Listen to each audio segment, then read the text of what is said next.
মালকিন তাড়াতাড়ি শুরু হয়ে যাও। আমার শাশুড়ি ভগবান রে ভগবান, অনেক ভাগ্য করে পেয়েছি। আমার শাশুড়ি আমাকে কখনো বাপের বাড়ি যাওয়াতে মানা করে না। এই তো ভাবছি কয়েকদিন পর কি 1 মাসের জন্য বাপের বাড়িতে থেকে আসবো। মা, একটু ঝাড় দিয়ে ওটা শিখিয়ে দিন না। ভালো করে ঘর পরিষ্কারই হয় না আমি ঝাড় দিলে। কি করে? মা, আটাটা না আজকে আপনিই মাখবেন। আপনি আটা মাখলে একদম নরম তুলতুলে রুটি হয়, কিন্তু আমি হাজার চেষ্টা করেও পারি না। মা, দিদি আসছে।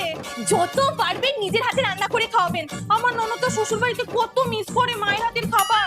কি করে? কে জানে বউগুলো এমন কেন হয়, শাশুড়িকে দিয়ে এত কাজ করায়। এই নিন, আপনি আরাম করে বসে টিভি দেখুন। মা বলছে কি টিভি দেখতে দেখতে একটু চালের কাপড়গুলো বেছে দিন, আপনার টাইম পাস হয়ে যাবে, তাই না?